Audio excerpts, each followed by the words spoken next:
Hi guys, I'm back.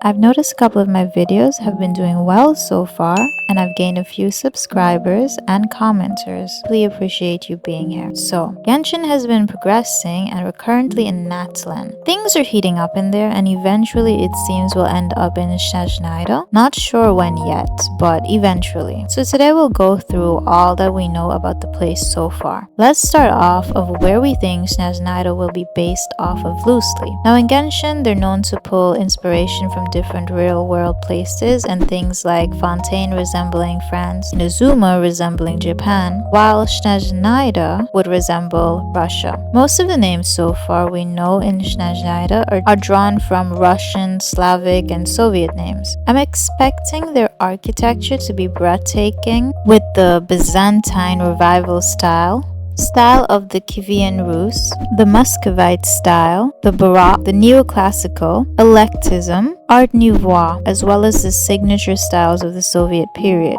That drop of knowledge right there is for my architects.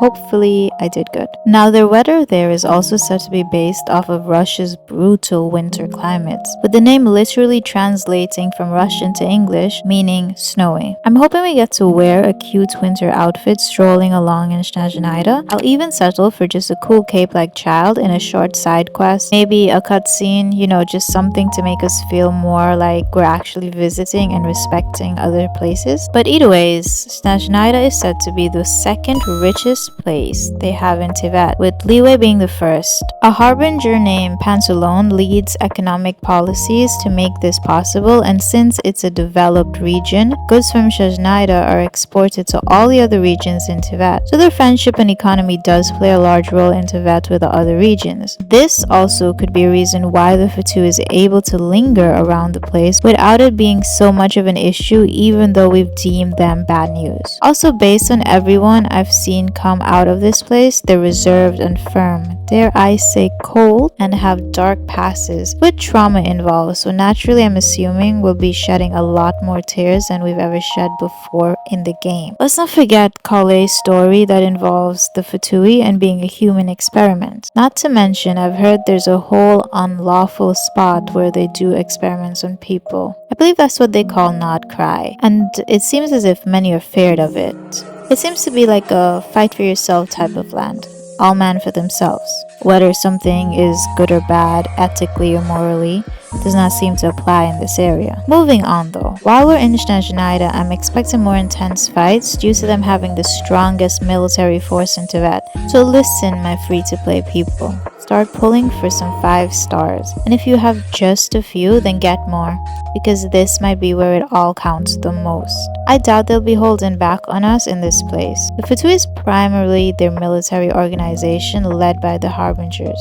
They're said to be close to the Queen, the tsaritsa, and are her main assistants in the hunt for the heart of God. In addition, they occupy important positions and determine the direction of the economy, cultural, and other types of development of the country. So one of them is a mayor of Snezhnaya and the other is a chief banker. So they have brains and muscles, a dangerous combo of course. They also have lower ordinary members of the organization being below them, scattered in Tibet. The fighters of Fatui are students of the Heart House. I did a video on their leader, which also sheds light on what goes on in that orphanage, so check out that to understand their morals and their training styles. So you can see their demeanors, but it's actually pretty harsh, mentally, physically, emotionally. These guys are hostile, but not all of them are, especially to the traveler. They even have all types of factories, some filled with robots and a kind of artificial intelligence, which is one of their main achievements of cryo scientists in the region. I wouldn't be surprised if they used it in battles as well. It is said that that is where Katrin is from and came to all other regions along with the Adventures Guild. I wouldn't be surprised if she's been watching the traveler or even the whole place in general, like a spy to keep Snezhnaya in the loop of what's going on everywhere in Tibet. They also create high quality weapons that allow fighters to attack with the power of the elements. Due to how much knowledge and inventions they have,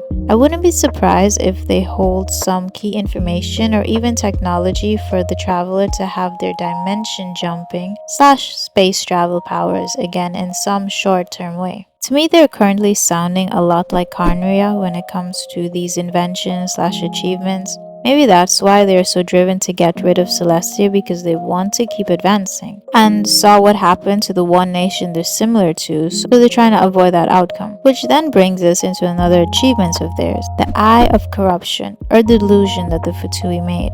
It's like a fake manufactured vision that can take complete different forms. It is an invention created from the remains of dead gods, which doesn't sound too different from what Celestia is rumored to do, as I mentioned in this video. It gives a person special elemental powers while little by little taking away his life.